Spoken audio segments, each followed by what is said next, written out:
What's up guys, Vex30 here, coming at you with another champion chat. Today we will be covering Grover and how his buffs in patch 1.4 affect him in the current meta. This video is a viewer requested video. I plan on doing this sometime in the future, but since somebody asked, I'm going to go ahead and do it now. So whoever that was, I got you. Also, I do take viewer requested champion chats, so if you would like one done, please post them down in the comment section below.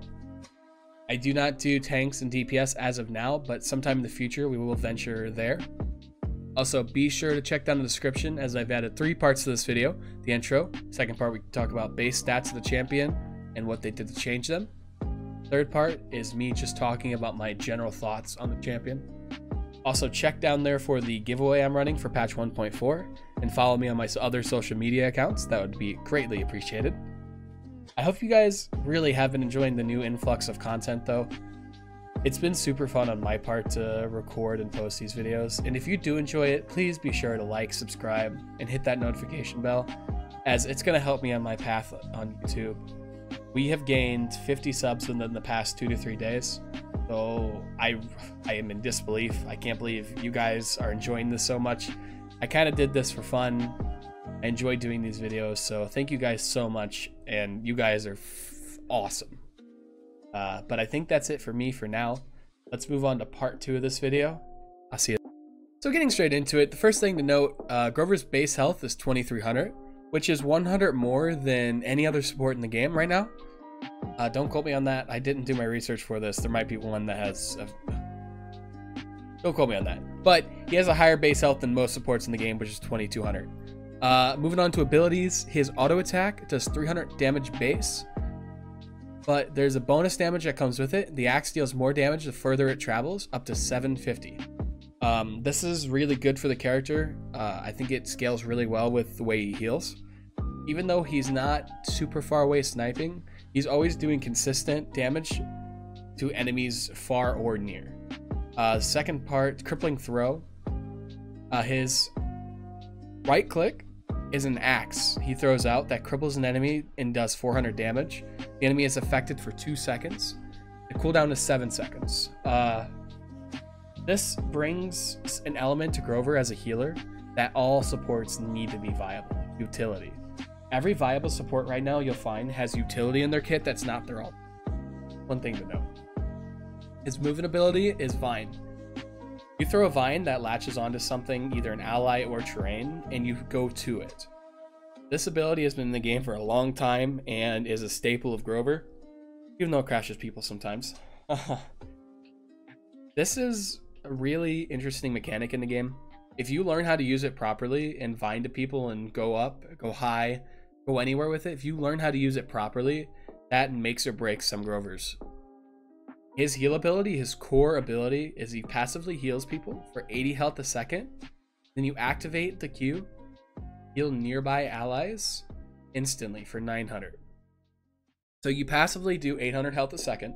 Then as soon as you press Q, burst 900. Depending on which legendary you take, that passive really is the core of his kit. Now his ultimate, rapidly heal nearby allies for 2500 health a second for 5 seconds. This ultimate is insanely good to turn a point fight or team fight. It has counters like Willow, Leanne, Nando Brand. It has counters, but if used right, you can really take a team fight that's lost and then win it instantly. Moving on to his legendaries, the first one is Rampant Blooming. Healing allies with Blossom will heal them for an additional 160 health per second for 4 seconds. This legendary is close to be good, but I think Efflorescence takes it over, and if you're healing with Grover, you should be using Efflorescence right now. The second one is Ferocity. Increase your damage scaling over distance by 600%. The person who also asked me to do this champion chat asked about Ferocity. I don't think I'll be doing a video on Ferocity. I don't think Ferocity is very good, and I don't think it's enough content that I have. I'm going to cover it real quick. Ferocity is just not worth it.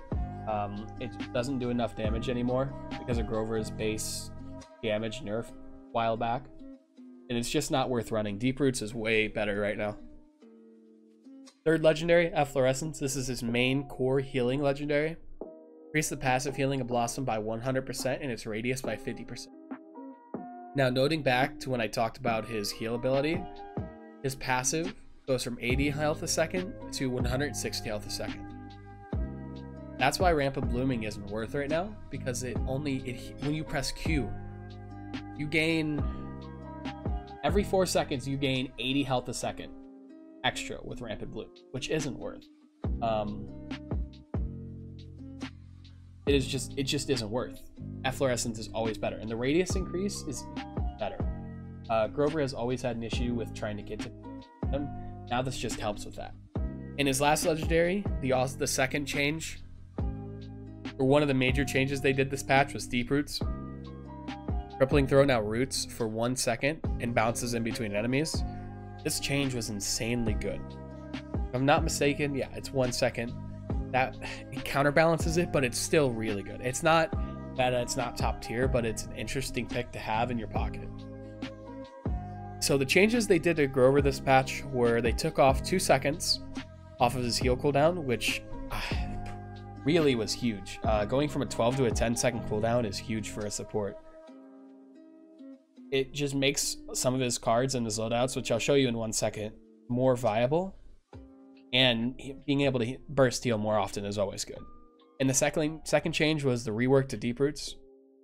Crippling Throw, it used to be Crippling Throw, now just rooted, but now it bounces in between enemies. That's kind of insane. I've seen games with Grovers who did nothing with this legendary, but I've seen games with Grovers who just carried the game. I think this was a positive change to the game, and great change, Hi-Rez, honestly. That was just a good change.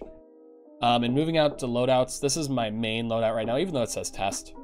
When I said that the change to his heal affected loadout cards, this is what I'm talking about. Gentle Breeze itself lasts for 4 seconds, and your heal's now on a 10-second cooldown, and you reduce it by 2 seconds. So it's got a 50% uptime base. That's without Chronos. 50% uptime for 24% movement speed for your allies is insane utility. I also run Adrenaline, Verdant Expanse, and Perennial in my build, and then some extra health. This is my old build. I ran Unstoppable. I just felt like it wasn't necessary. Some comps, this is the build I run.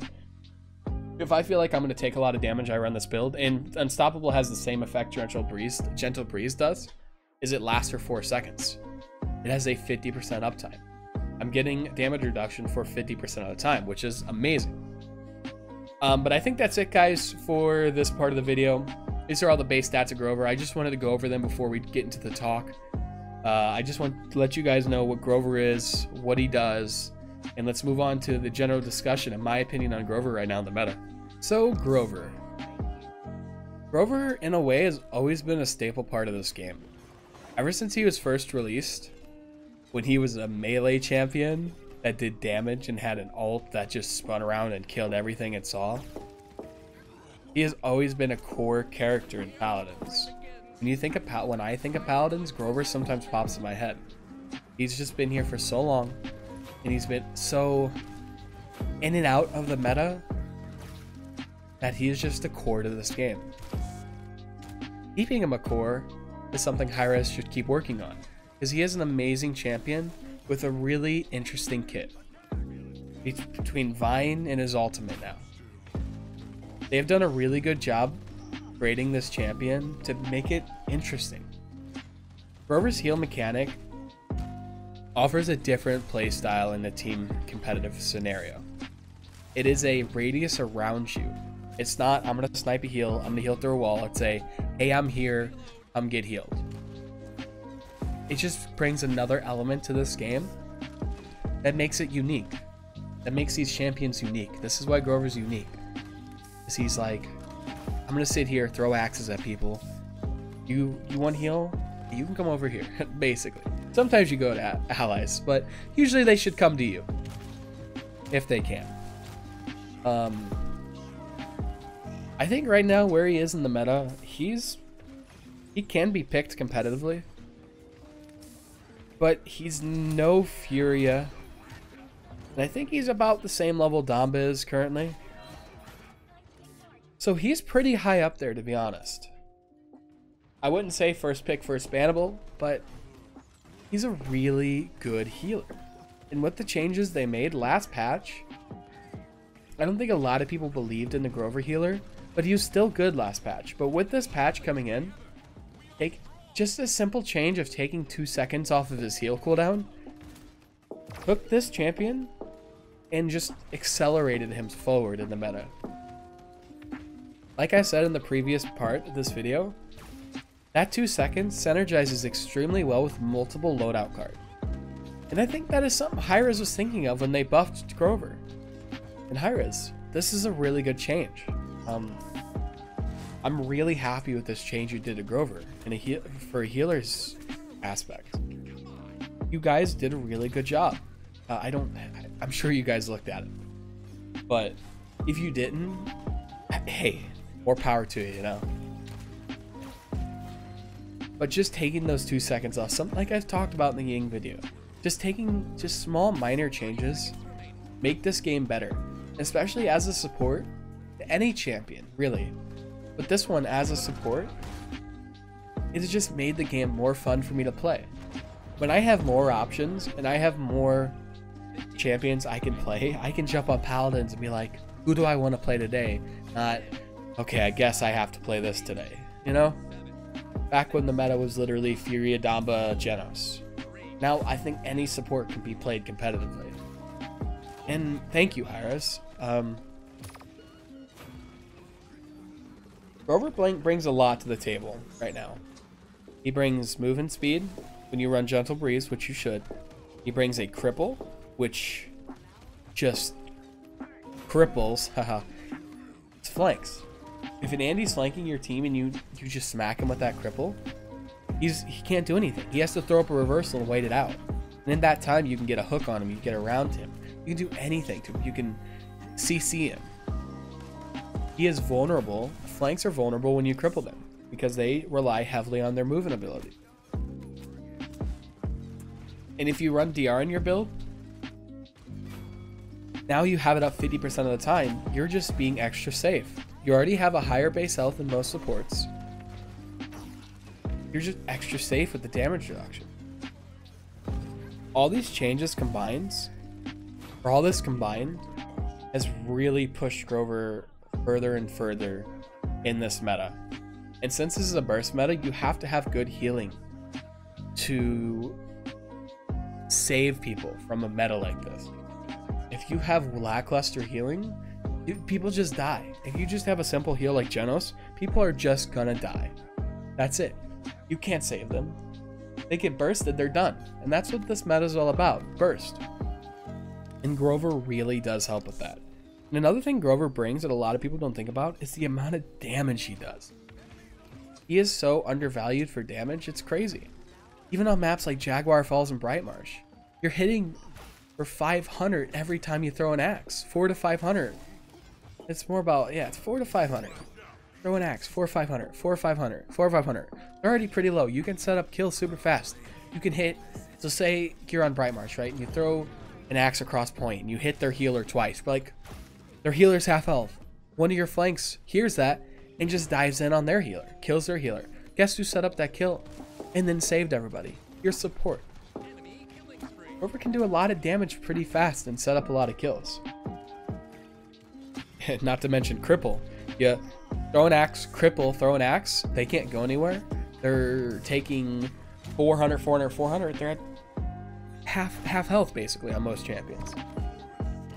That's what Grover brings to this table. And let's not forget his ultimate. His ultimate is insane. You can turn a team fight from everybody being one shot, pressing E, and everybody being full instant. It's crazy. It's crazy to watch how many times I've seen Grovers screw us over. Oh, everybody's low. Push, push. Oh, they're Grover ult, like fall. You know, that happens a decent bit. A good Grover can just win a game. Well, I mean, that's with any champion. But Grover, we're talking about Grover. Let's give him some props here. Now, one thing I don't like about Grover, Hi-Rez, if you're listening, somebody from Hi-Rez watching, please fix Vine Crash. I'm sure you guys know what it is, and if you don't, sometimes nobody knows why or how. When you Vine, you or somebody in the game crashes. if you can't find a fix, which I understand, it happens. I don't code, I don't do anything. If you can't find a fix, just make a new ability for him. It is so frustrating playing Grover and doing with teammates and finding to save yourself and be like, oh, we're winning. Oh, I just crashed somebody. We lost the game. You know, it's not fun. It happens every other game, I think. That's the rate of it right now. But every other game, somebody crashed. I've had games where 3 people crashed. 2 allies, 1 enemy. It's the recent one on Jaguar Falls. So please fix that. Appreciate it. I think that's it for talking about Grover, guys. Not much else to talk about. He's a good staple champion in this meta, and I hope to see more of him in the future. So, moving on to more about me real quick, guys. Next week, we play in the PPL, guys. I am so excited for it. I cannot wait to play again competitively. Oh, I'm so excited. Ever since we took that first place, even though we didn't do as well on the second part of that tournament, we took first place in one of the tournaments, and so happy about that. Be sure you guys watch the PPL next week. I'm not sure which days we play yet, but I think we play Wednesday and Friday, if I'm not mistaken. But we play SK and then we play Envious. I think one of those two. I don't know. I should know more. But make sure you guys go watch the PPL. The day before, I'll post a link to it in the description to where we're playing. And if you guys enjoy this content, let me know. If you guys have any ideas for any other content, let me know. I just posted yesterday a new kind of video, a 10 tips video. One of the first comments I had was, hey, can you do a 10 tips for each champion? I was like, oh, that's a pretty good idea, you know? So I take your ideas and I really do contemplate them and like, hey, this is going to be good content for my channel. And if it is, I'm going to look into doing it. So thank you so much who that was. I appreciate that comment. Yeah, one more thing. I believe this weekend or later this week, maybe a few days, we're going to be starting a ranked placement series. I recorded all those videos already with iDrop Bodies, and they will be posted not every day, but almost like 2 days in a row and then skip a day. So that will be coming out soon. We're going to be taking a small break from champion chats and doing ranked videos. But we will throw some champion chats, some 10 tips videos in between there. So make sure you go watch that content. Comms, it's me and Bodies common together. And there will be some new editing. I want to try some new editing with those videos. So I hope you guys enjoy those. But I think that's it for me, guys. You guys have a great day, night, morning, evening, dawn, whatever it is, wherever you are. And stay positive, guys. I'll see you later. What's up, guys? Post recording Vex here. I just want to let you know that a few videos ago somebody asked me to show score screens at the end of each video, so I'm going to use these videos towards the end to show the rest of the gameplay. This video will continue from here until the end of this game you're seeing currently. It'll go all the way to the score screen and then the video will end, so if you'd like to stick around and watch gameplay you can, but a few people have asked for the score screen, so you know I have to oblige and make it where you guys can see the score screens but understand how the game ends. So enjoy watching the rest of this gameplay. I'm going to switch it over there. See you guys. 5, 4, 3, 2, 1. Ultimate is ready. Ultimate is ready.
to elementary school stumps. Another win. Now that's I'm not entertainment. surprised. You're welcome. It was welcome. fun. You're welcome. Time for my highlight No reel. way. No way. 30 seconds remaining. 15 seconds remaining.